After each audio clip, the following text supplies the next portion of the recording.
What's up? Welcome back to my channel, Automatic Works. So,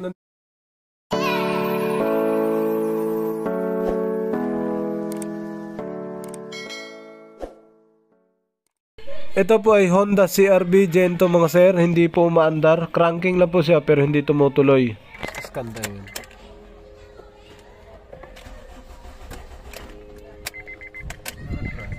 Sir, so sa crank natin hindi po talaga siya umandar. Ang pinagawa ko dyan sa kasama ko, pinabaklas ko po muna yung fuse box sa ilalim para masilip. Tapos sa makina, tiningnan naman natin.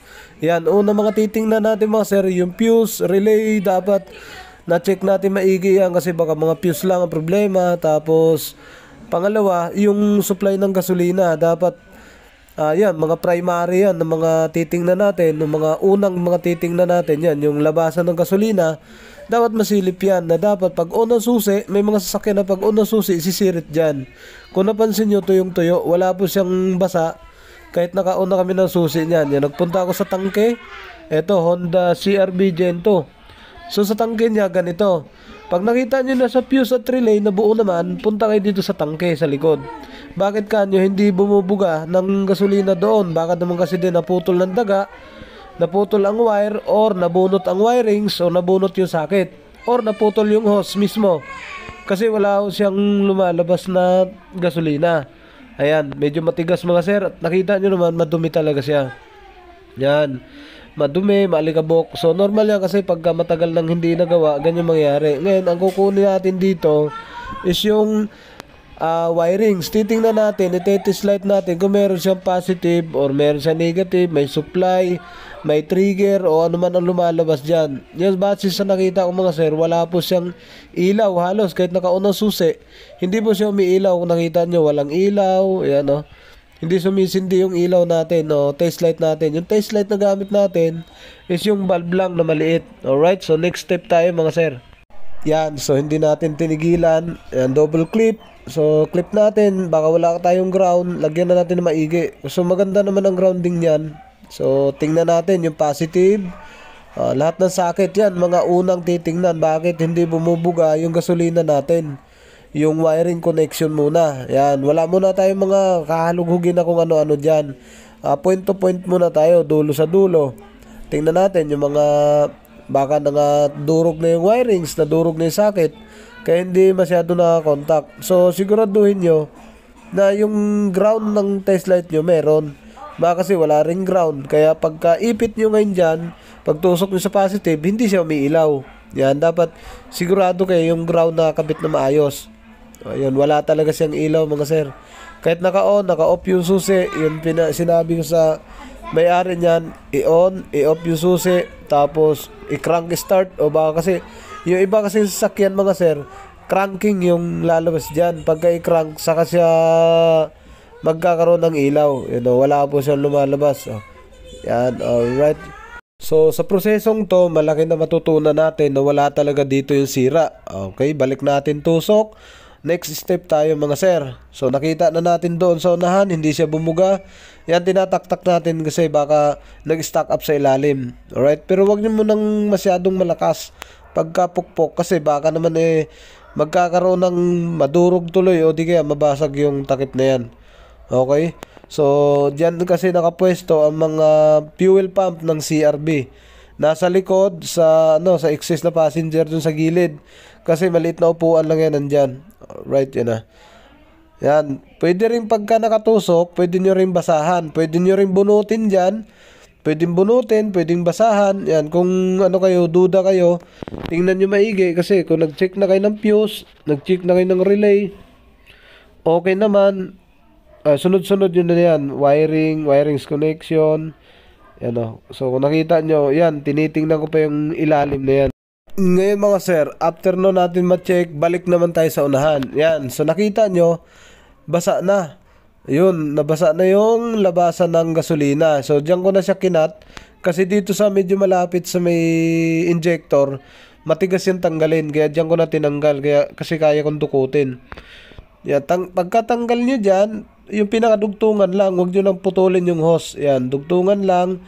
Silipin nyo kung may gasolinang umawas. Kasi pag wala, marang lumalabas, hindi talaga andar. Pangalawa, yung kuryente. O una, yung kuryente, kasunod, yung gasolina. Yung nakita natin na may lumabas ng gasolina, ibabalik na po natin yan para sa next step naman tayo. Doon na tayo sa starting system. Paandarin na natin para paganahin yung sasakyan kung umandar ba siya. So dito mga sir, sa passenger side, dito ko nakita yung fuel pump relay. Nagpaikot-ikot ako dyan. Ito pala yung fuel pump relay niya mga sir.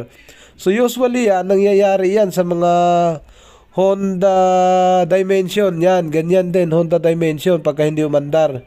Sa mga Honda Civic, sa Honda Civic, nasa kabila, wala dyan. Ang nandyan sa Civic, mga aircon.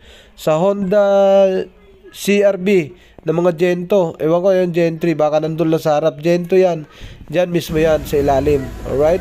So, madali makita. So, ayun, umaandar na siya mga sir. Yun mga sir, success tayo. So, ganyan talaga mga sir.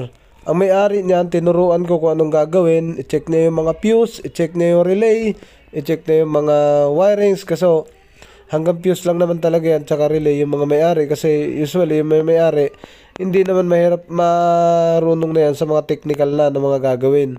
Kaya sa mga online tutorial, ang kalimitan yan, fuse lang. Pagka nabusted yung fuse, kaya nilang palitan yan. Ibalik na natin. Yan yung makita mga sir. Sa Honda Civic, sa Honda CRV Gen 2, yan yung makita mga sir sa ilalim. Yan. So, sinisilip ni sir kung saan banda. Yan po, tinuturo natin mga sir. Para in case na masira man o mabusted naman yung kanyang ginagamit na relay, eh madali po niyang mapalitan at alam na rin po ng may-ari kung saan siya pupunta. Alright, so punta tayo sa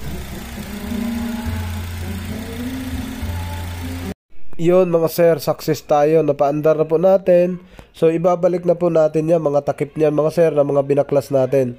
So madali lang mag-troubleshoot mga sir. So ito, sharing ko na lang sa inyo, wala pong tago dyan na kung ano man ang ginawa ko.